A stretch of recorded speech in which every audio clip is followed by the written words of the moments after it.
Today we are going to save more than $4,000 by watching this episode of The Low-Cost Sailor in the Middle of the Sea. More than 4,000? Oh, really? Yes, and that with ridiculous internet speeds. Because today we are going to see how we can have internet in any corner of the world at speeds like your home internet and prices even cheaper than the fiber you have at home. Don't miss it because this is a real revolution. And to watch YouTube on the high seas. To watch YouTube on the high seas, whatever you want, Netflix, everything. Well, I'm staying.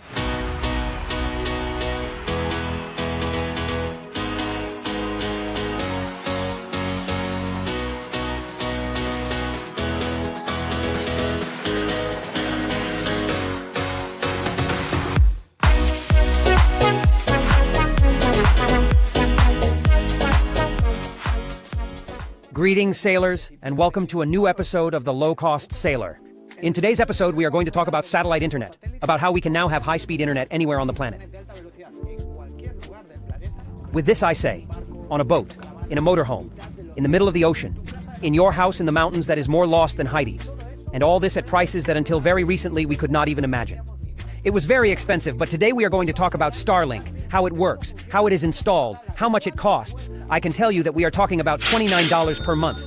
And we are going to test it installed in different environments, from moving ships to the most remote corner of the mountains. Imagine being in the middle of nowhere watching an episode of The Low-Cost Sailor at internet speeds of 200 megabits per second. Well, that is now reality. With Starlink, thanks to Elon Musk, what a genius, already catching the rockets in the air when landing. Well, today we will see Starlink working, and above all, we will teach you some tricks to take it to the extremes of the cheap, to what I like, to the low cost of low cost. By the way, this episode has been sponsored by Elon Musk. What are you saying? Has Starlink sponsored us? Well, as I tell you, Elon Musk has come here, he told me, man, the low-cost sailor, damn, what you need here is a Starlink antenna. No, obviously not. He has no fucking idea who we are. This episode has been sponsored by my wife's aunt, who is a parent at Starlink. I remember when I had no family or children, and I dreamed of traveling the world on a sailboat as a digital nomad, working from the middle of the ocean, connecting to the internet to make a living. But wait, do you remember it fondly or not? And be careful. Let's see the response that is playing with you. This video is very technical. My wife is not going to see it, so with a little love. I basically imagined myself as my great YouTube references from those times. White Spot Pirates, The Sailing Frenchman, or SV Delos. I dreamed about it because until very recently it was practically impossible. The internet speeds in the middle of the ocean were ridiculous, and the prices were exorbitant. We are talking about speeds of 64 bits per second, more or less like the modems of the 80s, and prices of €3 per megabyte. Of course, with compact equipment such as Iridium or Turaya, because if you wanted to go a little faster, you already had to go to Inmarsat, and similar with very large equipment that cost more than €35,000 and that continued to provide internet speeds of 256K. I still remember when the Delos people put one of those small antennas on their boat with a sponsor. I thought he was going to capsize with that huge thing they put there in the pop arch. But I knew that things had changed, that Starlink had arrived, and that it offered internet speeds with a fairly small, flat antenna and at incredible speeds. We are talking about 250 megabits of download, come on, like the internet at my house. Well, actually faster than my home internet, which I only have 120 megabytes. But until the need arose and I researched it, I couldn't imagine it could be so cheap. And the need arises thanks to one of my wife's aunts, who has a house in the most remote town of Palencia, in the middle of the mountain, Cardaño de Arriba, and where communications are extremely difficult. And of course I couldn't miss the opportunity to take advantage of this situation to test Starlink on my boat, in all kinds of situations, and with the cheapest rate on the market. Since the first launch of an artificial satellite back in 1957, satellites have been gaining prominence in communications to take them to all corners of the planet. Satellite television was a true revolution in its day, and it filled the roofs of houses with satellite dishes to basically be able to see Canal+. Although with the arrival of high-speed internet, all this became what are now the well-known streaming platforms, such as YouTube, Netflix, Disney+, HBO, etc. That satellite technology was relatively simple. You sent a satellite into space, you placed it in the correct orbit, the geostationary one, and it was already covering a third of the planet with a single satellite. Of course, the geostationary orbit has a problem, and that is that it is located 35,796 kilometers from the Earth's surface. This, to watch television from Earth, was not a big problem, since with a satellite dish that was well fixed and pointed at the satellite, millions of homes could watch the same thing simultaneously. But when it came to providing internet, things were more complicated. There everyone is seeing what they want, so the bandwidth is already much more limited. The 35,000-kilometer distance required high-gain satellite dishes, and they had to be kept perfectly oriented to the satellites, which meant that a boat needed an antenna with a gyroscope worth tens of thousands of euros to receive internet at speeds of the 80s, and at prices of many euros per megabyte. The mega, huh? With the idea of offering communications to mobile phones and small devices, networks such as Iridium emerged, with 66 satellites in low orbit, 780 kilometers from the Earth, and which already allowed talking on the phone from anywhere. Yes, at a price of gold. We are talking about 6 euros per minute, and offer very low-speed data services, although at least they could still be useful. But it is very far from, for example, making a video conference or watching television online or downloading content or things like that. That's what Elon Musk had to come up with his Starlink, with the idea of changing everything. Starlink is a network of low-orbit satellites. These are located 500 kilometers from Earth, which are intended to provide high-speed internet connection anywhere on the planet at affordable prices, and with very little latency, which is the time it takes for the signal to go and return. All this with small and cheap equipment. They are even already doing tests with normal mobile phones. And what is the secret to this? Well, the main secret is the distance of the satellites. Communicating with a satellite that is 35,000 kilometers away is not the same as one that is 500 kilometers away. The size of the antennas, the mission power, everything is much easier 500 kilometers. Well, not everything, because at 500 kilometers it is not easy to keep a satellite in orbit. It requires making it travel at a high speed. This is due to gravity, which tries to bring the satellite back to Earth. And to avoid this, its force must be compensated with inertia. When a satellite is put into orbit, it is deposited with a certain speed that the satellite, due to inertia, will tend to maintain. If gravity did not exist, and due to the low resistance of space, the satellite would continue its straight path towards outer space. But the Earth attracts it, and the conjunction of both forces causes a curvilinear movement. If it has been pushed up to the proper speed, it will remain in equilibrium at a constant distance from the Earth, traveling at a certain speed. In geostationary orbit, satellites have to move at 11,000 kilometers per hour to avoid falling, which keeps them aligned with the Earth's spin and makes them appear still. However, in order not to fall from 500 kilometers high, you have to travel much faster, at about 27,000 kilometers per hour, so the satellites pass over the horizon very quickly and are only available for a few minutes, as they take you around complete Earth every 90 minutes. And therein lies the great challenge and technology. Basically, the Starlink antenna has to be following and jumping that satellite in the sky continuously. There are currently 6,000 satellites, and it has to be a very narrow and precise beam. This would normally require an expensive, super-fast, motorized satellite dish, but Starlink has solved it with an incredible technology, a phased array antenna. Dishy MC flat face, they call it funny, which is flat and is made up of 1,400 mini antennas that work in conjunction to form a beam that they can direct in any direction at full speed, regulating the power and phase of the signal in each one. Thus, they connect at every moment to the satellite that best suits them, for a few minutes or seconds, and then they jump to another. These, in turn, send the signal to one of the 150 base stations that Starlink has on the ground, which is within sight, and that's where our internet comes from. When they are in the middle of the ocean, and there are no base stations nearby, they have 3 space communications lasers that allow the signal to jump from satellite to satellite until it reaches one that is above a base station that already sends the signal to the ground, and everything normal. An incredible technology that would require a complete and very long video to tell more than Carlos would like. To have internet with Starlink, you need to buy the communications antenna and pay a monthly fee. They have various equipment, but basically there are 2 types of antenna. The standard one with its router that costs 349 euros plus 20 shipping costs, and the mini that is somewhat smaller aimed at people on the move that costs 399 euros. The standard one gives more speed and is cheaper, although it consumes a little more energy and is designed to be plugged into 220 volts, although we will see that this is very easy to change. Of course we bought the standard one. Those 50 euros difference are enough for many things on AliExpress. And now comes the monthly fee. You basically have 3 sets of plans: residential for fixed locations, itinerant for mobility, and maritime for connection from the high seas. The residential plans are unlimited, and there are 2 variants: the normal one for 40 euros per month and the light one for 29. The difference is that the normal one has priority traffic, meaning that if there is saturation of users, you have speed guarantees and the lite one does not. Roving plans are intended to move freely over land and over sea up to about 12 miles from coastal waters. You have them for €40 per month with limits of 50 gigabytes or for €72 without limits. And finally, the maritime. This has unlimited traffic in all coastal waters. But on the high seas, you can pay for a limit of 50 gigabytes, €289, or a terabyte for $11.56. This, which may seem very expensive, is today justified by two things. One, the market. It is still infinitely faster and cheaper than the rest of the offshore communications competitors. And two, because it is more expensive for them to provide communications at sea because they do not have a direct base station on land for those satellites and they have to go skipping data over optical links between satellites, which limits the number of users it can serve. For a terabyte of data transmitted by Iridium, it would take you 462 days to download a terabyte of data with Iridium, and it would cost you more or less €500,000 in the cheapest Iridium data rate.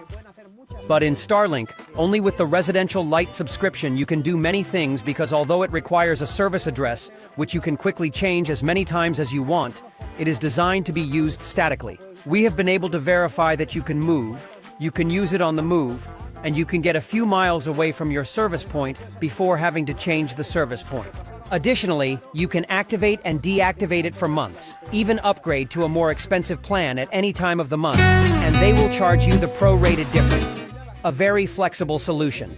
And nothing. I decided to order it from their website. When you order it, you have to put the address where you want to use it to guarantee that you have coverage. We registered it for Cardaño de Arriba, the most lost town in the Palencia Mountains, and without any problem. In 10 days, we had it at home.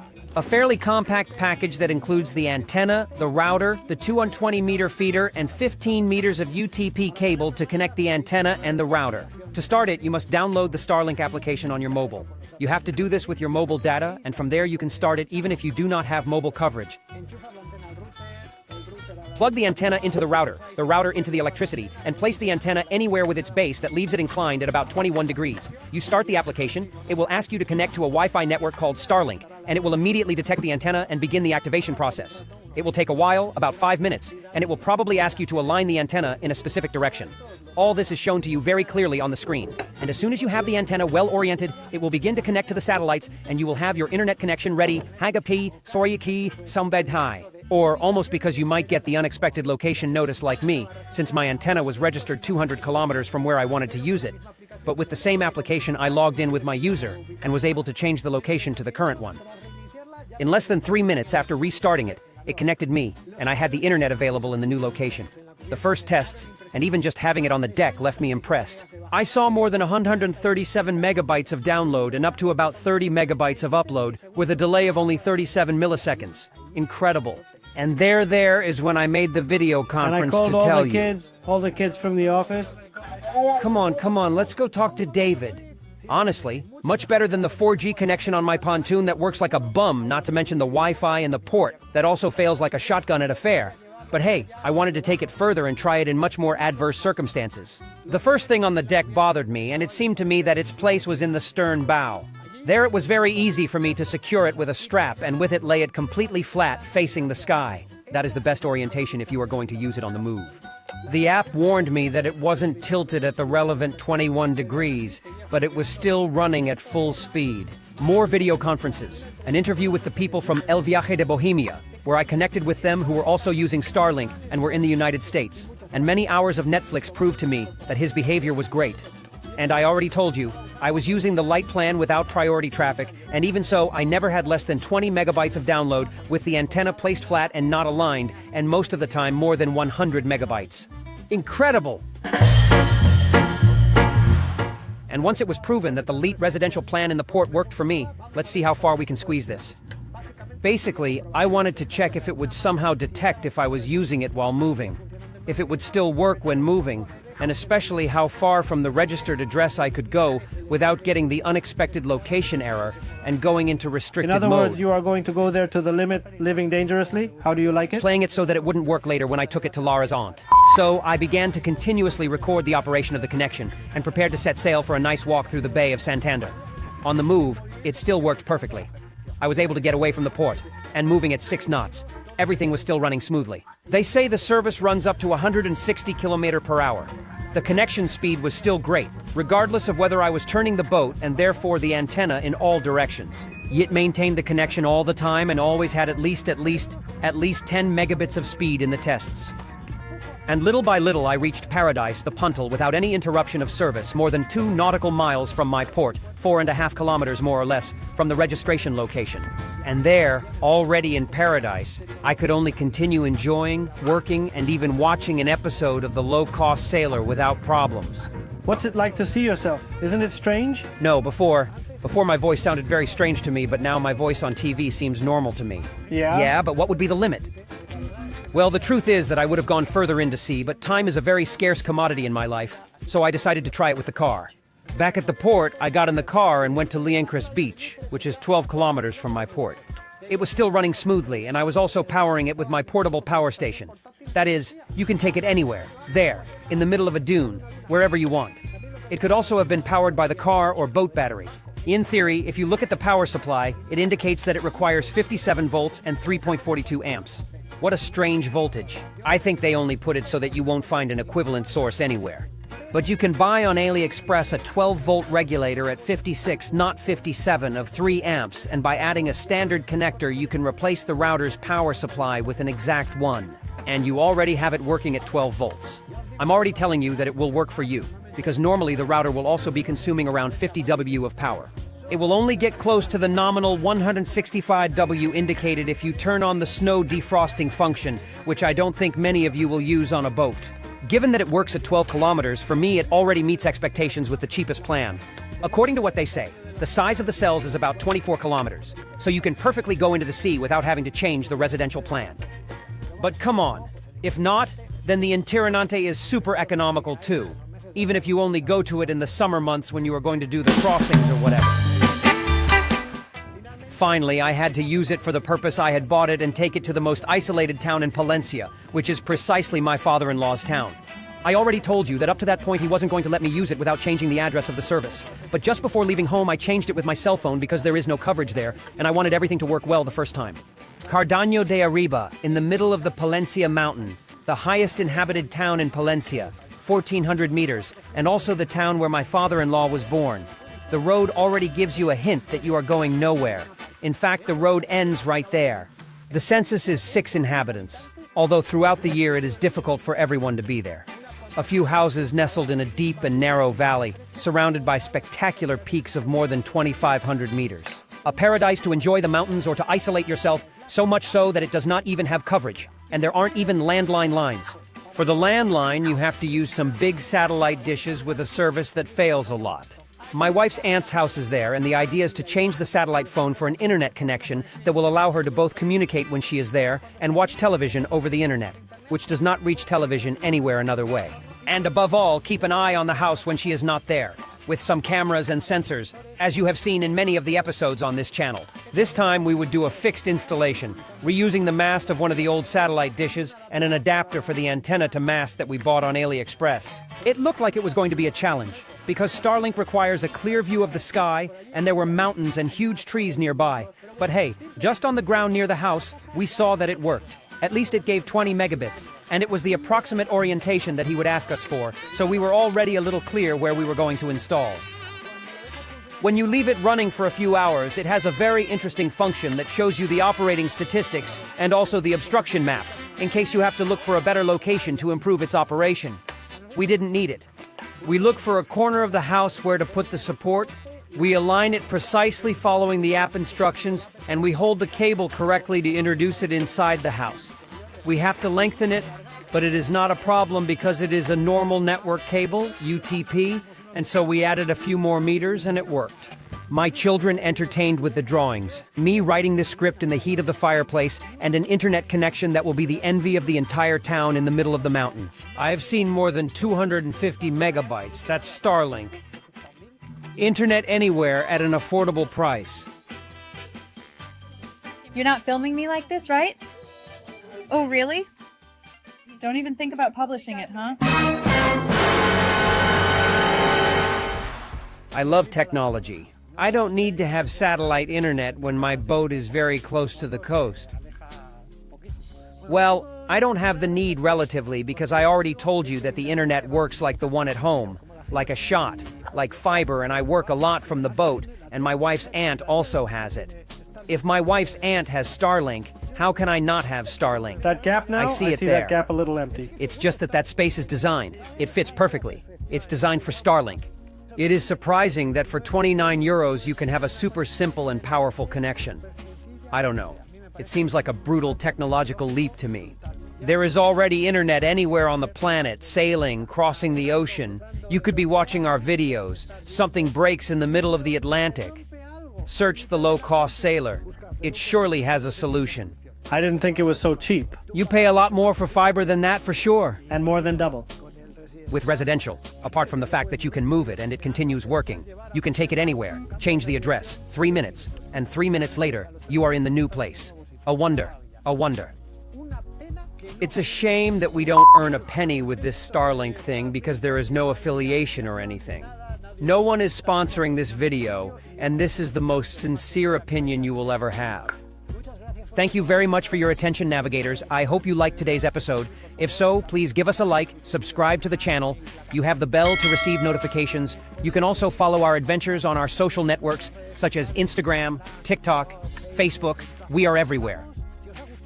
If you really liked the video and you want us to make this type of videos and be truly independent, we have a button on our website and on the channel page to donate to us. Or we also have our online store where you have a lot of very interesting things what to buy. See you in a couple of weeks in a new episode of The Low-Cost Sailor. Come on, tell him the truth that Elon Musk has come. He's back there. Tell him to come out. Tell him to come out. Elon Musk. Come, put the Elon camera on it. Come on. This way no one will realize that you have taken money from us. In other words, the ship is there. The waterline of all the money they have given us has lowered.